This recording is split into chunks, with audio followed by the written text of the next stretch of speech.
Là les amis, on va faire une surprise à mon meilleur ami. Il va faire un baptême de vol en ULM. Je vais voir pour lui donner la caméra pour qu'il filme quand il est à l'intérieur. Ça lui fera pour lui un souvenir pour ses 30 ans. Et vous, ça vous fera un moment genre baptême en ULM de mon meilleur ami et tout en vidéo. Je pense que ça peut être vraiment cool.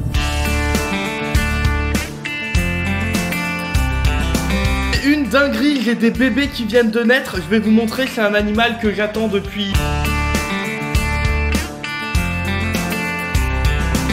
Alors à ton avis, où est-ce qu'on peut t'emmener? Tiens, prends la caméra.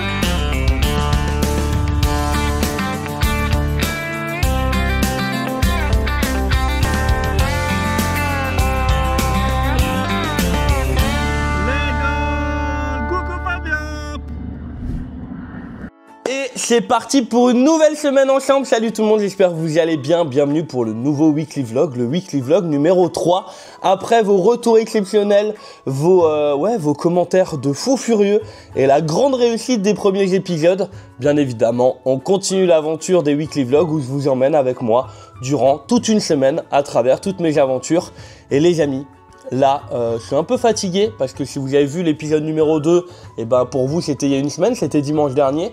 Et pour moi c'était hier et je suis de retour de la bourse de Béthune après 8 heures de route hier, une bourse de 10 heures avant-hier et 8 heures de route il y a 3 jours. Donc j'ai fait entre 15 et 20 heures de route en 3 jours et j'ai fait un énorme salon animalier. Donc autant vous dire que je suis pas très frais, je suis un peu, je sais pas si ça se voit, mais je suis un peu éclaté. J'ai le soleil en plein dans la tronche les amis, je sais pas si chez vous en ce moment c'est pareil, mais les températures je comprends rien. Là on va au bassin, je vais vous montrer un peu l'état du bassin, là où il en est. Automatiquement les carpe-koi elles sont toutes au plus profond, donc je vais vous emmener, regardez. Elles sont toutes réfugiées et réunies là où c'est le plus profond parce qu'automatiquement, plus on va au profond, et moins l'eau est froide, étant donné qu'elle elle bouge pas beaucoup, elle reste dans la surface là, elle mange pas tous les petits déchets et tout ce qu'il peut y avoir.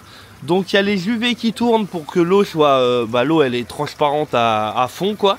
Mais par contre, elle mange rien, donc regardez, j'ai automatiquement un développement d'algues, hop, voilà. Donc ça, à la fin de l'hiver, quand voilà l'eau elle est gelée, à la fin de l'hiver, quand l'eau elle va se réchauffer, que les carpe-koi vont bouger, pendant quelques jours, peut-être 1 ou 2 semaines, je vais les laisser se balader. Elles vont commencer à aller manger justement toutes ces algues qu'il peut y avoir un peu partout. Après, je prendrai l'aspirateur que j'ai eu de chez Oase, j'aspirerai ce qui reste en surplus pour qu'au printemps, j'ai un terrarium, j'allais dire, un bassin qui est picobello pour démarrer la nouvelle saison. Et sinon, bien évidemment, toutes les koi vont très bien. J'ai pas perdu un seul poisson depuis le début. Les paramètres de l'eau sont hyper cool aussi. Mais voilà, c'était le petit moment sur le bassin. Parce que je sais que vous attendez énormément de vidéos dessus. Et pour vous donner des petites nouvelles, j'ai reçu le matériel pour finaliser la cascade comme j'ai envie. Parce que franchement, j'arrivais pas à faire ce que je voulais avec cette cascade. Ça me rendait fou. Parce qu'à chaque fois je mettais l'eau elle partait n'importe où, j'étais en mode mais putain mais j'ai bien fait quand même, il y a une bâche au fond, donc quand je dis elle partait n'importe où, elle finissait quand même dans le bassin, mais genre on voyait pas l'eau couler comme je voulais, donc vraiment ça me faisait péter un câble. J'ai reçu un grand déversoir spécial pour les cascades, il fait 90 cm je crois de long, enfin de large du coup. On pourra l'utiliser pour finaliser la cascade, pour faire au départ un rideau d'eau, un rideau d'eau. Un rideau, bref, un rideau d'eau pour faire une cascade peut-être un peu mieux. J'espère que je vais réussir à me démerder quand même. Et une dinguerie, j'ai des bébés qui viennent de naître. Je vais vous montrer, c'est un animal que j'attends depuis... Ça doit faire au moins 7 ou 8 mois que j'attends que les bébés naissent. J'étais en mode, jamais de la vie ils vont naître.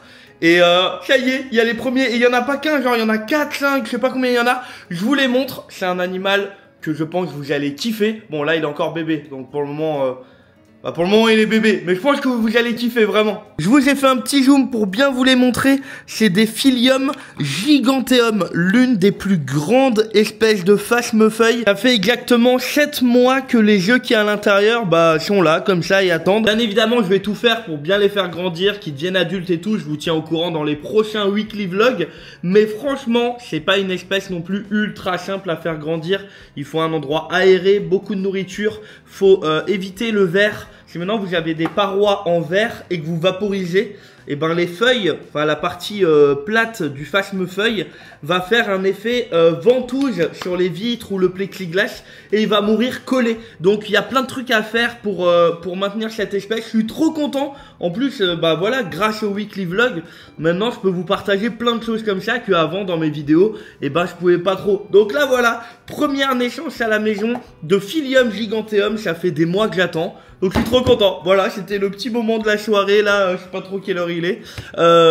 Voilà, je suis content. Je voulais juste vous partager ce moment. Et je vais vous montrer une petite astuce pour les vaporiser. Parce que si là je les vaporise en direct, l'eau va se coller vraiment. Il y a des gros gouttes d'eau qui vont se coller sur leur corps et ça peut les tuer. Donc regardez, je vais vous montrer la petite astuce que moi j'ai. Ça marche hyper bien, c'est un truc tout con. Mais fallait y penser et franchement moi ça marche. Donc je prends le vaporisateur et au lieu de vaporiser comme ça sur eux, je fais ça. Je vaporise dans l'air. Et voilà. Et en fait ça va faire des micro gouttes, un peu de brume comme dans la nature. Et là bah regardez comment ça les active. Il y en a déjà un qui est sorti. Et les autres sont en train de boire en fait l'eau, les micro gouttelettes. Ce qui fait que les gouttes sont beaucoup plus fines. Ça va éviter de leur coller sur le corps des grosses gouttes qui vont les aplatir et encore plus les coller sur les parois. Et je vais les laisser là-dedans avec un peu de nourriture pendant les quelques premiers jours quoi. Je suis trop content. En vrai, je suis trop content. Je vous raconte un truc cette semaine, les amis. Je suis vraiment très stressé. J'attends une nouvelle importante qui peut clairement changer ma vie, hein, radicalement changer ma vie même. Donc, je me suis dit que j'allais vous raconter ça. Et en même temps, j'allais me préparer à manger. Parce qu'aujourd'hui, je me fais mon repas de la flemme. Et d'ailleurs, je vais vous montrer ce que je me fais. En même temps, je vous raconte un peu l'histoire et qu'est-ce que j'attends et pourquoi je suis stressé. Et vous, d'ailleurs, c'est quoi votre repas de la flemme? Parce que moi, clairement, je vous le dis, c'est les croque-monsieur. Ça n'a aucun sens ce moment dans le weekly vlog, mais c'est les croque-monsieur, ouais. Alors déjà, en général, je m'en fais 2. Voilà, pas plus. 2 petits croque-monsieur, comme ça, enfin petit, vous verrez. Hein. Donc je m'en fais 2, là, je vais déjà les enfourner. Alors, vous dites pas, mais il est pas fini ton croque-monsieur? Oui, là, il est pas fini. Sauf qu'en général, j'en fais 2. Je mets, il y a une noisette de beurre en dessous pour nourrir un peu le pain. Je mets le jambon directement dessus.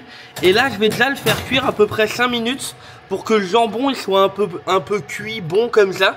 Parce qu'en général, si je fais le croque-monsieur complet, après quand je le mange, le jambon dedans, des fois, il est pas bien cuit. Et du coup, j'aime pas du tout. Donc là, l'avantage, c'est que je vais fermer. Je vais attendre à peu près 5 petites minutes. Et après, je finis seulement le croque-monsieur.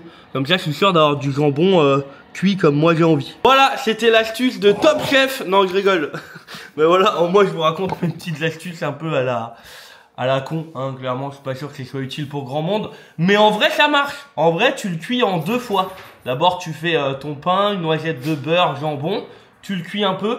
Tu le ressors. Ensuite, tu viens, moi, je mets un tout petit peu de crème légère. Genre comme ça, là. Un petit peu de crème légère. Ensuite, le pain à le fromage à croque-monsieur, le pain, un peu de gruyère, des petites épices. Et là, après, quand tu le manges, bam, dinguerie. Bref, comme je vous l'ai dit dans la vidéo où j'ai expliqué pourquoi j'étais pas là pendant plusieurs mois, du coup, pendant 4-5 mois, je suis allé dans plein de magasins, rencontrer plein de directeurs de magasins, plein de chefs de groupes, donc carrément des gros groupes qui ont des dizaines et des dizaines de magasins. Et cette semaine, les amis, j'attends le retour pour savoir si 2 des énormes groupes acceptent de référencer ou non la marque Blefaris, les produits Blefaris au sein de tous leurs magasins. Donc pour vous donner un peu une ordre d'idée et que vous puissiez comprendre pourquoi c'est un peu beaucoup stressant pour moi, on parle de 50 à 100 magasins supplémentaires qui distribueraient mes produits. Donc déjà c'est cool parce que ça vous permettrait aussi à vous de trouver mes produits plus facilement, pas forcément que sur le site internet, pas que forcément dans 2-3 boutiques en France, mais dans plus d'une centaine de nouvelles boutiques à travers la France. Donc ça, ce serait vraiment cool. C'est bon, j'ai le temps de finir. Et derrière, automatiquement, ça change une vie. Parce que là, actuellement, on distribue les produits dans une quinzaine de magasins. Vous imaginez bien s'il se passe de 15 magasins à plus d'une centaine, moi, ça demande à tout réorganiser et potentiellement m'entourer de personnel pour pouvoir assumer tout simplement les commandes et pouvoir respecter les délais les plus cool. Mais derrière ça, moi déjà j'attends la réponse, donc ça c'est déjà extrêmement important. Donc je vous tiens au courant dans cette vidéo ou dans la vidéo de la semaine prochaine, je sais pas encore. Mais voilà, comme ça vous voyez un peu le côté entrepreneur où là c'est le travail de 4-5 mois où j'attends maintenant le résultat. J'attends le résultat de est-ce que oui ou non ils vont accepter de référencer, distribuer mes produits parce que ça leur demande de réorganiser des rayons, de mettre en place un aspect logistique concernant mes produits. Ça demande également à être formé dans les magasins, ça demande énormément de choses. Donc là, je suis extrêmement stressé parce que clairement, c'est la réponse qui peut, c'est une réponse qui peut changer une vie, voire même plusieurs vies. Ma vie, c'est certain, parce que on ferait x10 en termes de points de vente. Donc moi, pour l'entreprise, ce serait un aboutissement de mois et même d'années de travail parce que j'ai travaillé aussi avant pour ça. Donc voilà, j'attends le retour et j'espère. Bon, mes croques monsieur. Oh merde. Oh, oh, oh. Donc, attendez, ça va cramer. Voilà. Donc, là, petit problème. Mais en vrai, ça va. Vous voyez, le jambon, il a bien cuit et le pain, il a un peu noirci. Hein. Ça, c'est par contre un peu trop. Donc là, je vais les sortir. Je vais mettre une noisette. Enfin, c'est une grosse noisette, mais un tout petit peu de crème. Ça va ramener un peu d'onctuosité. Ça va être moins sec quand je vais manger le croque. Voilà, là, c'est pas mal. Je vais juste en mettre un peu là. Ouais, c'est du bon croque, hein. Vous comprenez pourquoi j'en mange que 2, hein. D'ailleurs, on n'en a pas parlé, mais c'est du pain de mie sans la croûte, sans les bords. Parce qu'en fait, dès que je faisais des croque-monsieur, les bords, ils me cassaient les bonbons parce qu'ils deviennent tellement durs que soit ils sont immangeables, soit ils cramaient, mais ils cramaient de fou. Donc maintenant, quand je fais des croques, je prends du sans bord. Voilà. Voilà. C'est un peu comme ceux qui mangent les pizzas et qui mangent pas les bords. Moi c'est pareil avec les croque-monsieur. Je mange pas les bords. Tout le monde s'en fout mais je le dis quand même. Ensuite je prends le fromage à croque-monsieur là, le tout simple, le tout basique. Paf, je le pète dessus comme ça, pam. Ensuite les 2 bouts de pain. Et là dessus je rajoute un tout petit peu de gruyère comme ça. Ça c'est le plus important. Ça c'est vraiment le truc où quand tu manges le croque, t'es en mode ah ouais. Allez hop hop hop. Voilà donc là dans 2-3 minutes c'est bon. Ça me fait à chaque fois bizarre de vous filmer un peu tout ça, mais j'ai dit que je vous filmais ma semaine. Alors je vais pas vous filmer tous mes repas, mais voilà, là je trouvais ça marrant les petits croques parce que c'est vraiment mon repas de entre guillemets la flemme de j'ai pas trop le temps. Ça fait pas trop de vaisselle, ça se fait assez rapidement, ça se mange bien et même si après tu dois prendre la bagnole, voilà, si jamais tu peux facilement l'emmener. Voilà. Si vous avez des petits repas comme ça, dites-le moi dans les commentaires. Mais ça me fait rire de vous filmer ça. Je kiffe, c'est marrant, ça change de ce que je fais d'habitude. Et là faut que je vérifie pendant que je vous parle que ça crame pas quand même. Ce serait un peu con. Et maintenant le moment gourmand, la découpe, tac, comme ça. Et là c'est gourmand. Ouais oui, là c'est gourmand. Et là on va le manger tout de suite même. Je suis avec Julie, avec ma copine pour ceux qui n'ont pas encore vu en vidéo. Même s'il y a plein de vidéos, t'es dedans quand même. Oui. Ouais, des vieilles vidéos. Oui, à l'époque. Elle est peut-être un peu enfoiré. Là les amis, on va faire une surprise à mon meilleur ami Fabien, que lui vous avez déjà vu en vidéo. Il va faire un baptême de vol en ULM. Je vais voir pour lui donner la caméra pour qu'il filme quand il est à l'intérieur. Ça lui fera pour lui un souvenir pour ses 30 ans. Et vous, ça vous fera un moment genre baptême en ULM de mon meilleur ami et tout en vidéo. Je pense que ça peut être vraiment cool. Pourquoi tu fais la chèvre? Pourquoi t'as fait ta merde? Tout niqué, j'ai fait. Mais qu'est-ce que tu fais? Mais non, mais là c'est pas bien filmé là. Faut la mettre comme ça. Tu veux tester? Fais-toi un gros plan sur ta tête. Non mais tu vas leur faire peur aux gens là. Alors à ton avis, où est-ce qu'on peut t'emmener? Tiens, prends la caméra. Ça te fera des souvenirs pour tes 30 ans et même. Oh la caméra. Et peut-être même des plans pour le weekly vlog de cette semaine hein. Il y a un truc, je trouverais ça bizarre que Chachou y ait pensé. Mais en même temps ça serait sympa. Un escape game. Après dans le coin peut y avoir les bowling. On peut aller faire un petit tour du bowling. Qu'est-ce qu'il peut y avoir? En même temps au bowling il y a aussi alors je te le dis, billard. Il y a rien qui est juste. Il y a rien qui est juste. Alors, maintenant, allez, c'est tout droit. Chachou, elle te donne un indice. Bon, regardez bien sa tête. Hein. Un avion. Lufthansa. Allez, Fab, tu peux le faire, hein, vraiment. Hein. Bah en vrai là-bas t'as le truc, soit je peux faire un tour d'avion, un tour de planeur, un saut en élastique. On va peut-être pas bouffer chinois avant. Ouais, parce que j'ai... C'est vrai qu'on aurait, aurait mangé à volonté juste avant. Hein. Ça j'ai peut-être un peu perdu mes couilles pour le faire. Par contre un tour en planeur ou en avion ça peut être sympa. Voilà. École de pilotage.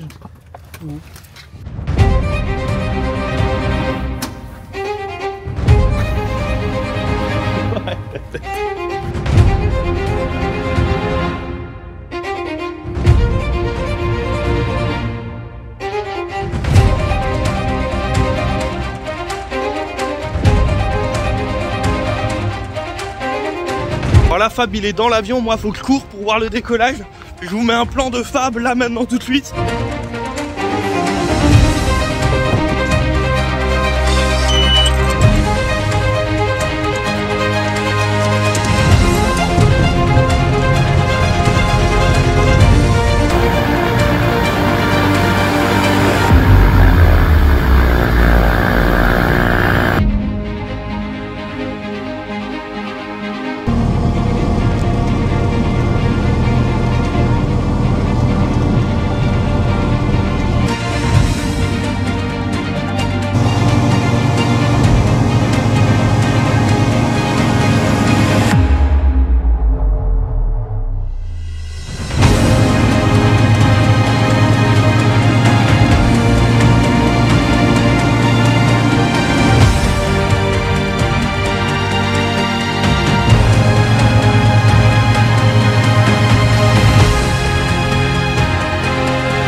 Mission accomplie. Bon, suite de l'aventure en vidéo. On le mettra peut-être dans le weekly vlog. Hein. Ouais, tu peux. Allez, bah on peut le mettre dans le weekly vlog. Eh, bien ouais. Et surtout, il s'y attendait pas. Ouais, Ah ça bah, franchement. Ouais, franchement, Mais ça, j'avais peur. Je t'avouerais que le cadeau en lui-même, jamais je l'aurais imaginé. Par contre, T'as une bonne idée, point c'est important, vraiment quelque chose que j'aime. point important, Ouais. la marque de l'avion sur le jouet, on s'en battait les reins. Hein. Ouais, mais moi je me suis dit Lufthansa, elle veut m'emmener en vacances quelque part. Lui, il a vu l'avion dans la voiture, il a regardé la marque de l'avion. Vraiment, Chachou, je crois, elle a pris le premier avion qu'elle a trouvé. Hein. Oui, c'est ça. Ouais, voilà. Bon, bah, allez, suite de l'aventure, incroyable. Les amis, je suis au bout de ma vie. Faut que je répare un truc. J'ai tout pété. Ouais, j'ai clairement tout pété. Là. Ça, c'est le micro que j'utilise pour les lives. Et regardez, en fait, j'ai le pied qui tient le micro. Et en fait, quand je lâche le... Voilà, il tombe, voilà, ça tient pas. Le problème c'est que la vis elle est serrée à fond, mais genre à fond, j'ai même commencé à l'éclater la vis tellement j'ai serré. Et de l'autre côté, il y a carrément le boulon qui est en train de rentrer à l'intérieur. Et pourtant ça tient pas. Donc je vais essayer de la réparer, petite mésaventure du coup, là j'ai pas de micro pour live. Donc j'ai ramené un boulon, j'ai ramené plutôt une vis, ok. Et un nouveau boulon et je vais essayer de voir si ça tient. En vrai je vous partage ça parce que c'est une galère, genre j'arrive pas à le faire tenir. Mais... si ça faisait 5 minutes, je ferais bon. Là, ça fait 1h30, je suis dessus, j'arrive pas à le faire tenir, donc je me suis dit, je vais filmer ça parce qu'en fait, je vais péter un câble. En fait, le truc, c'est que j'arrive à mettre la vis là et à serrer, mais même quand je serre à fond, à l'intérieur, ça serre pas assez cette partie-là, et donc elle, en fait, elle tombe. Il y a un monde où ça marche. Hein. Il y a un monde où ça marche. Un petit monde. Mais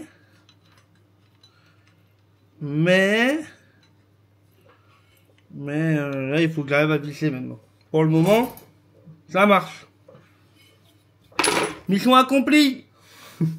Ça y est les amis, regardez. Tac. Je peux le descendre, il tient. Alors, il est bien serré, hein. Je peux le monter. Il tient. Voilà. Bon, bah moi ça fait 2 heures que j'étais sur cette connerie. J'ai encore plein de choses à vous montrer. Par exemple des cloportes. Bon, maintenant je vais vous montrer les cloportes.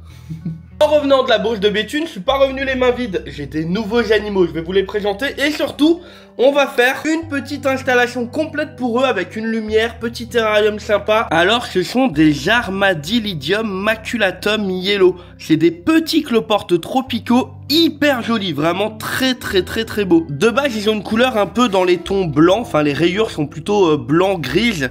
Et là, en fait, c'est une forme yellow, donc ils sont vraiment hyper jolis. Ces cloportes-là, ils viennent de chez un ami qui s'appelle Guillaume, ce qui est trop cool et que je peux vous dire, c'est que j'en ai une 50aine que j'ai mis disponible sur la boutique. Voilà, donc si pendant que je vous les présente, que je fais le terrarium, et ben vous, ça vous chauffe de votre côté, et ben vous savez qu'il y en a quelques-uns de disponibles sur la boutique. La boutique, le lien il est en description bien évidemment, eublefares.fr.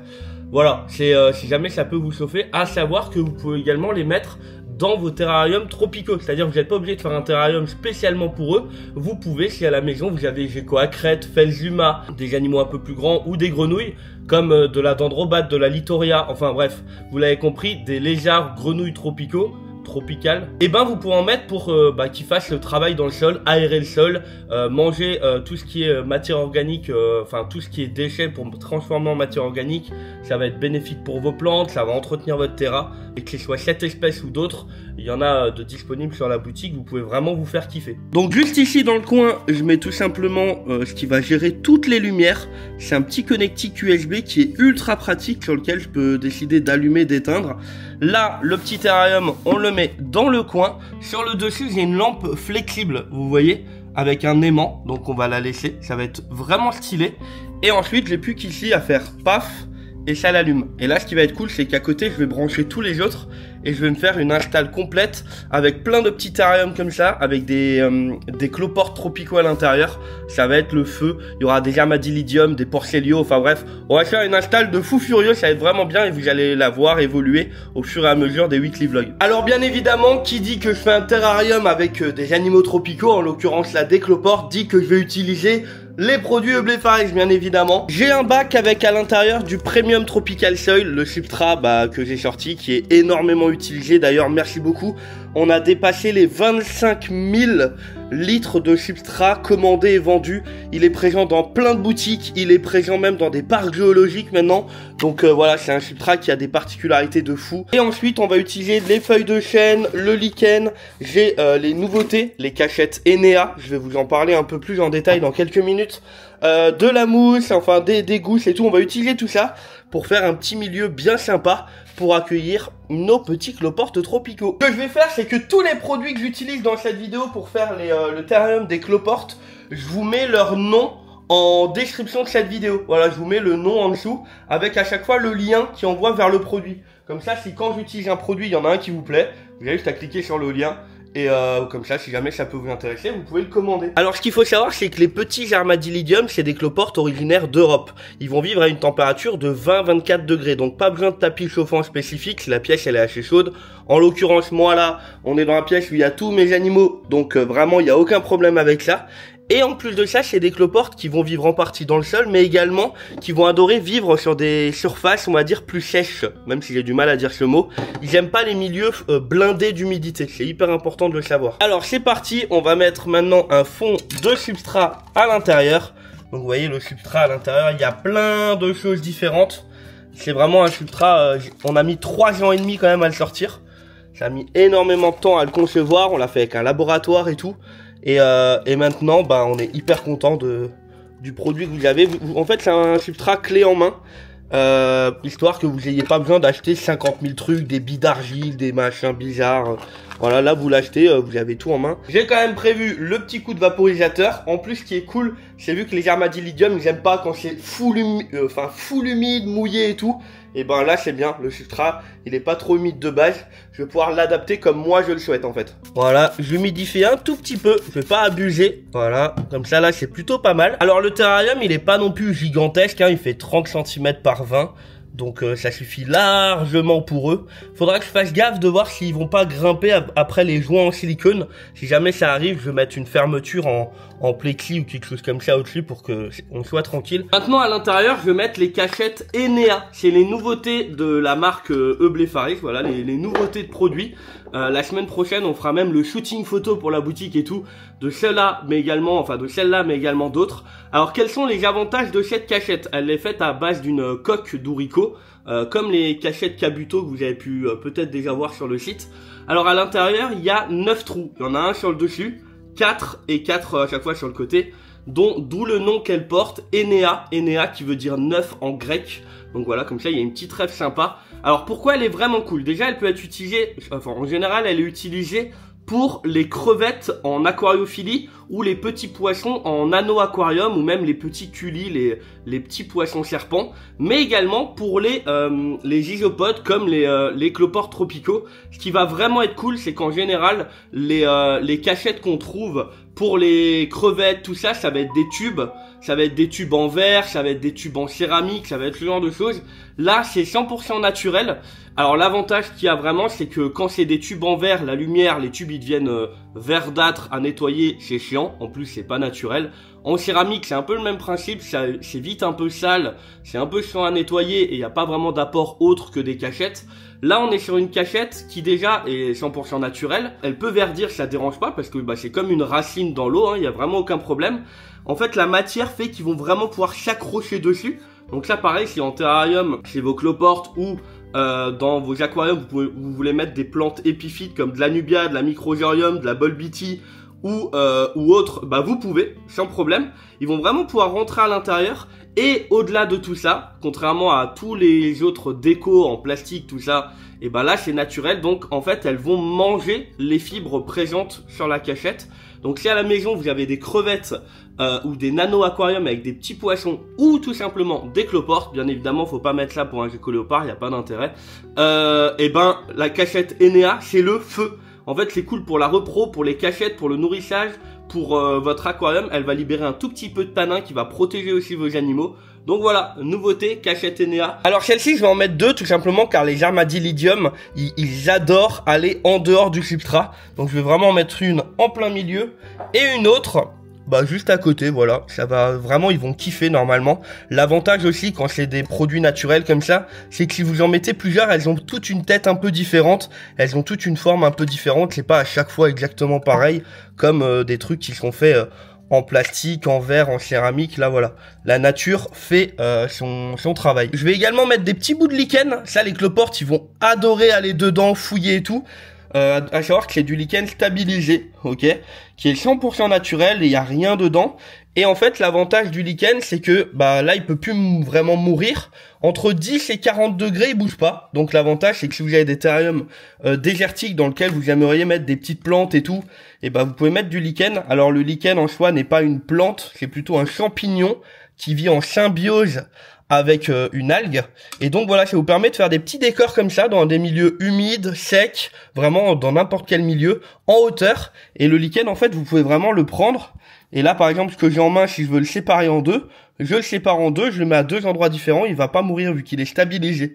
Il va vivre plusieurs années comme ça, sans avoir forcément besoin d'eau et sans avoir forcément de besoins spécifiques. Bien évidemment, qui dit cloporte dit des feuilles, et on va mettre des feuilles de chêne. Ça, le petit kiff.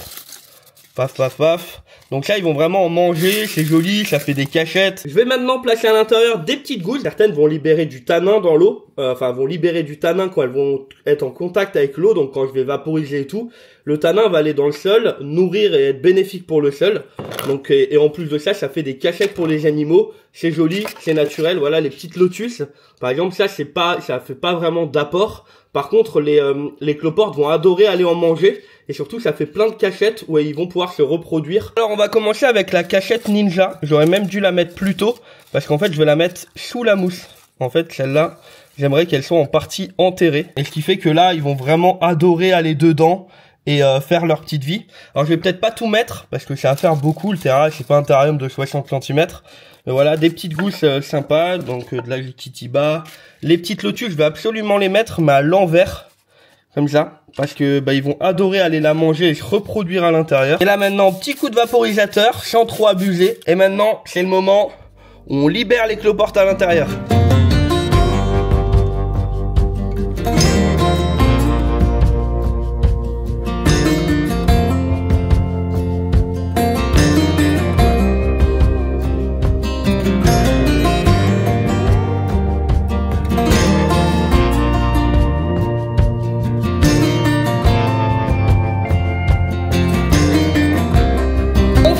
ces magnifiques images de mon nano mini terrarium tropical pour mes cloportes. Vous l'avez vu, hein, il y a un deuxième à côté. Ça, c'est pour la suite des aventures. Je vous rappelle également que tout ce que vous avez pu voir à l'intérieur du terrarium, mais également dans la vidéo, peut-être les produits, tout ça, je vous mets le lien en description de cette vidéo. Voilà, si vous voulez aller voir plus en détail, peut-être passer commande peut-être, mais voir déjà si les produits peuvent vous plaire et tout. Je vous mets le lien en description, c'est plus facile pour vous. Et puis moi, n'oubliez pas que ça me soutient énormément quand vous allez voir, quand vous allez commander et tout. C'est ça, 1, 2, 3, c'est ça qui aujourd'hui me fait vivre. Je vous donne rendez-vous dimanche prochain 11h pour le weekly vlog numéro 4. En attendant, n'oubliez pas de mettre un énorme like sur cette vidéo, un petit commentaire. Je vous lis tous vos commentaires en ce moment, ça me fait très chaud au cœur. Merci beaucoup pour tous vos retours.